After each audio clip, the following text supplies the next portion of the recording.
रात्रीच्या भयानक शांतीत रेणूची झोप कोणाच्या तरी किंचाळीने तुटली. तिला माहीतच नव्हतं की ती रात्र तिच्या आयुष्याची दिशाच बदलून टाकणार आहे. एक सून, तिने फक्त ऐकलं होतं की या घराची अब्रूच्या भिंती खूप मोठ्या आहेत. आज त्याच भिंतीच्या मागे लपलेले भयानक सत्य त्याच्या खऱ्या रूपात तिच्या समोर आलं. मध्यरात्र झाली होती आणि रेणू तिच्या खोलीत झोपली होती. तेव्हा सासूच्या किंचाळीच्या आवाजाने तिची झोप तुटली. त्यासोबत तिच्या सासऱ्यांचा मोठा आवाज तिच्या कानावर आला. ते त्यांच्या बायकोला बोलत होते. एका कानाखालीने मन भरलं नाही का अजून मार हवा आहे. सासऱ्यांचं बोलणं ऐकून रेणू सुन्न झाली. ती तिच्या नवऱ्याला अमोलला जोरजोरात हलवत उठवत म्हणाली, अहो उठा ना, बाबा बाबा सासूबाईंना मारत आहेत. रेणूचं बोलणं ऐकून अमोल तुसड्यासारखा रागात बायकोला म्हणाला, रेणू जाऊ दे ना, आई तर मार खायच्याच लायकीची आहे. तू मला शांत झोपू दे. बाबा रात्रभर त्यांच्या खोलीत काय करतात याच्याशी आपलं काही देणं घेणं असायला नाही पाहिजे. हा त्या दोघांच्या मधला प्रॉब्लेम आहे. त्यांना त्यांची प्रायव्हसी आहे. पण रेणूला राहवलं नाही म्हणून ती उठली आणि तिच्या सासऱ्यांच्या खोलीत जाऊन पोहोचली. तिथले दृश्य बघून तिला धक्काच बसला, कारण तिच्या सासऱ्यांनी तिच्या सासूचं डोकं भिंतीवर आपटलं होतं आणि त्यांची मान हाताने जोरात पकडली होती. पुढच्या क्षणी तिच्या सासऱ्यांनी एक जोरात कानाखाली त्यांच्या बायकोला मारली आणि म्हणाले, नालायक बाई, तू आत्ता माझ्या तोंडाला तोंड द्यायला लागले आहेस. मला उलट बोलत आहेस. कुठून शिकले आहेस तू हे सगळं? लक्षात ठेव, तू एक बाई आहेस आणि तुला आयुष्यभर माझी गुलामी करायला लागणार. माझ्या पायातली चप्पल बनून राहायला लागणार. लग्नाला एवढी वर्ष झाली आहेत. एवढ्या वर्षात तुला माझा मार खाण्याची, मी केलेले अत्याचार सहन करायची सवय व्हायला हवी होती. आता रेणूला हे सगळं बघून सहन झालं नाही. ती रागात मोठ्या आवाजात म्हणाली, बाबा तुम्ही हे काय करत आहात? तुम्ही सासूबाईंवर हात कसा काय उचलू शकता? सुनेचं बोलणं ऐकून तिचे सासरे रागात मागे वळत म्हणाले, सुनबाई तुझं इथं काहीच काम नाही. तू गुबगुमान तुझ्या खोलीत निघून जा. हेच तुझ्यासाठी चांगला होईल. पण सासऱ्यांचं बोलणं ऐकून रेणू थांबली नाही. ती पळत आत त्यांच्या खोलीत आली आणि सासऱ्यांच्या हातातून सासूची मान सोडवत म्हणाली, बाबा तुम्हाला काय झालं आहे? घरात काय असं राहतात का? रेणूचं बोलणं ऐकून तिचे सासरे तिला म्हणाले, सुनबाई हे माझं घर आहे आणि या घरात मला जसं पाहिजे तसं मी राहीन. माझ्या मनाला येईल तसं मी वागेन. तू मला समजवणारी कोण आहेस? एवढं बोलून ते रागात पाय आपटत अमोलच्या खोलीच्या बाहेर जाऊन पोहोचले आणि रागात मोठ्या आवाजात ओरडत म्हणाले, अमोल तू काय करत आहेस? उठ आणि तुझ्या बायकोला तुझ्या ताब्यात ठेव, नाहीतर चांगलं होणार नाही. अमोल धडपडत झोपेतून उठला आणि खोलीतून बाहेर आला. त्याला बघून त्याचे वडील रागात म्हणाले, अमोल तुझ्या बायकोने माझ्या खोलीत येऊन गोंधळ घातला आहे. तू तिला सांग मी माझ्या खोलीत काही करू दे. तिला सांग आमच्यामध्ये पडायची काहीच गरज नाही. वडिलांचं बोलणं ऐकून अमोल तसाच पळत वडिलांच्या खोलीत गेला आणि रेणूचा हात पकडून तिला खोलीतून बाहेर ओढत घेऊन येत म्हणाला, रेणू चल, तुझं इथं काहीच काम नाही. ही आईबाबांची खोली आहे. बाबा त्यांच्या खोलीत काही पण करू दे. त्याच्याशी आपलं काहीच घेणं देणं नाही.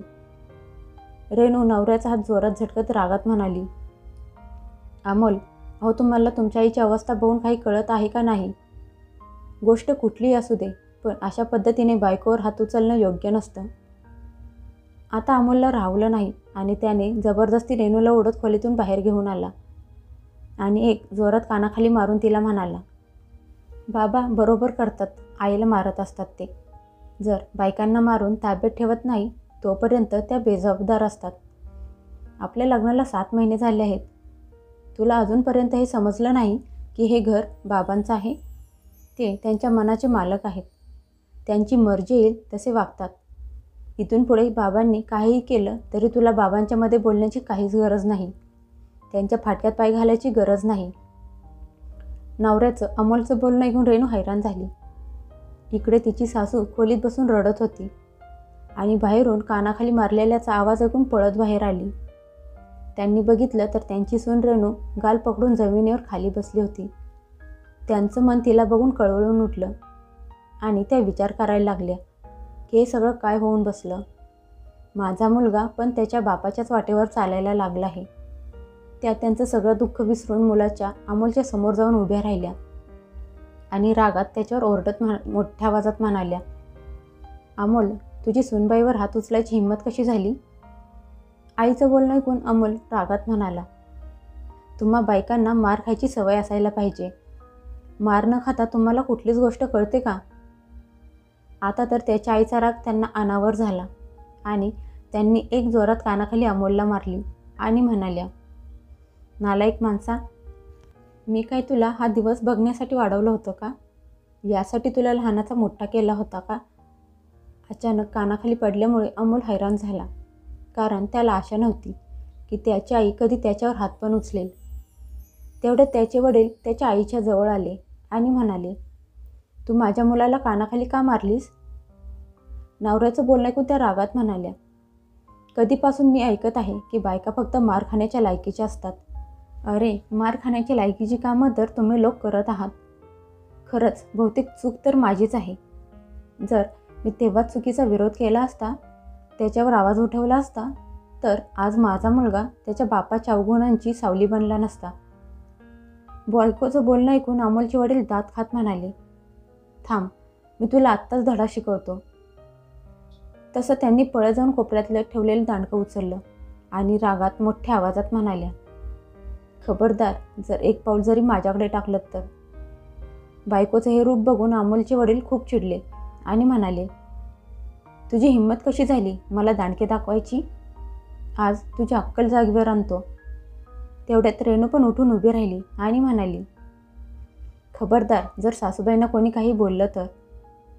तसा अमोल पण पुढे यायला लागला. तशी त्याची आई त्याच्या समोर येऊन उभी राहिली आणि दांडके दाखवत त्याला म्हणाली, तिथेच थांब, कोणीही सूनबाई किंवा मला हात लावणार नाही. आज दोघी सासू सुना एकमेकींच्यासाठी अन्यायाच्या विरोधात उभ्या राहिल्या होत्या. अमोलने आईला धक्का दिला आणि रेणूचा हात पकडून तिला ओढत खोलीत घेऊन जायला लागला. रेणू तिचा हात अमोलच्या हातातून सोडवण्याचा प्रयत्न करत होता. तेवढ्यात अमोलच्या वडिलांनी पण त्यांच्या बायकोचा हात पकडून ओढायला सुरुवात केली. तसं त्यांनी त्यांच्या हातातले दांडके नवऱ्याच्या हातावर जोरात मारले आणि रागात ओरडत म्हणाल्या, खबरदार, जर मला हात लावलात तर. त्यांचा नवरा त्यांच्यावर जोर जबरदस्ती करायला लागला. तसे त्यांनी त्यांच्या नवऱ्याला जोरजोरात मारायला सुरुवात केली. त्यांचा नवरा दांडक्याचा मार खाण्यापासून वाचण्याचा प्रयत्न करायला लागला. अमोल ते दृश्य बघून रेणूचा हात सोडून आईच्या जवळ आला आणि आईच्या हातातून दांडके घेण्याचा प्रयत्न करायला लागला. या सगळ्यामध्ये रेणूने पोलिसांना फोन केला. रेणूचा आवाज ऐकून अमोल आणि त्याचे वडील दोघेही सुन्न झाले. अमोल लगेच रेणूच्या जवळ आला आणि म्हणाला, रेणू, तू हे काय केलंस? पोलिसांना फोन करायला तुला कोणी सांगितलं होता? हा शहाणपणा करायची काय गरज होती? नवऱ्याचं बोलणं ऐकून रेणू रागात म्हणाली, आज तुम्हा लोकांची अक्कल जागेवर आणण्याची खूप गरज आहे, नाहीतर तुम्हा लोकांची हिंमत दिवसेंदिवस वाढतच जाईल. मला नको आहे असला नवरा, जो स्वतःच्या आईला मार खाताना बघून पण गप्प बसत असेल आणि स्वतःच्या बायकोवर हात उचलत असेल. जेव्हा तुमचे बाबा तुमच्या आईला मारत होते तेव्हा तुम्ही त्यांना अडवायला हवं होतं, त्यांचा विरोध करायला हवा होता. उलट तुम्ही तर त्यांचीच साथ द्यायला लागला आणि त्यांच्याच पावलावर पाऊल टाकून मला मारायला लागलात. रेणूचं बोलणं ऐकून अमोल थक्क झाला.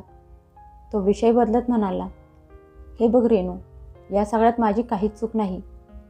मी लहान असल्यापासून हे सगळं बघत आलो आहे. मला माफ कर.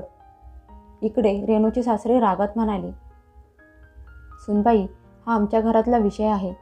एकतर तू माझ्या प्रायव्हसीची काळजी घेतली नाहीस आणि वरून अजून तू पोलिसांना पण फोन केला आहेस.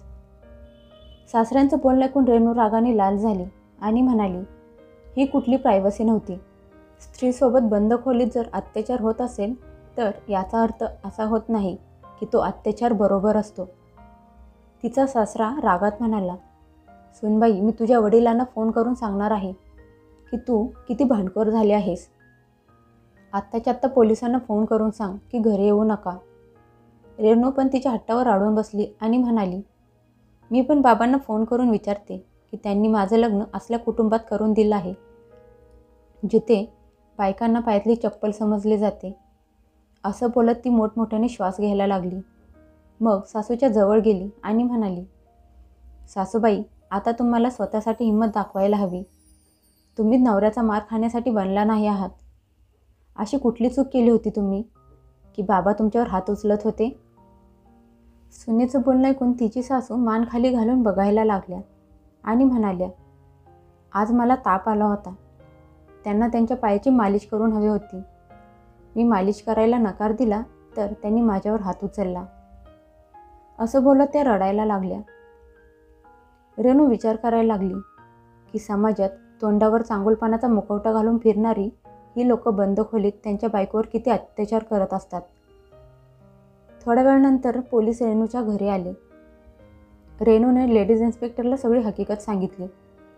पोलिसांनी अमोल आणि त्याच्या वडिलांना दोघांना ताब्यात घेतलं.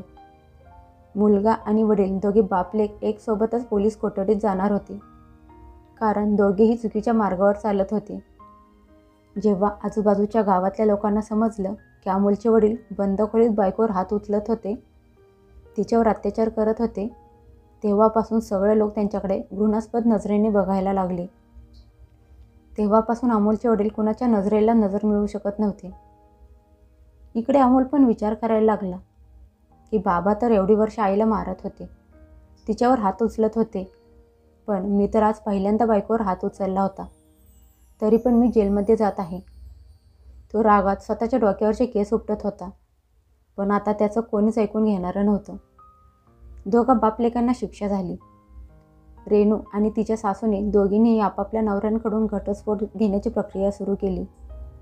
घटस्फोटानंतर रेणू तिच्या सासूसोबत त्याच घरात मानसन्मानाने ताठमानेने राहत होती, कारण घटस्फोटानंतर ते घर कोर्टाने त्या दोघींना दिलं. या काळात रेणूने नोकरी शोधायला सुरुवात केली. तिला शहरात एका कंपनीत नोकरी मिळाली. तिच्या सासूने खूप विचार करून निर्णय घेतला. त्यांनी त्यांचं गावाकडचं घर विकलं आणि दोघी सासूसुनांनी मिळून शहरात नवीन घर विकत घेतलं. आता त्या त्यांच्या जुन्या वाईट आठवणींपासून खूप लांब आल्या होत्या आणि नव्या वातावरणात त्यांनी स्वतःचं असं नवीन आयुष्य सुरू केलं. दोघींनी हिंमत दाखवून अन्यायाच्या विरोधात आवाज उचलला होता. त्यामुळे आज दोघींच्या जीवनात एक सकारात्मक परिवर्तन आले होते.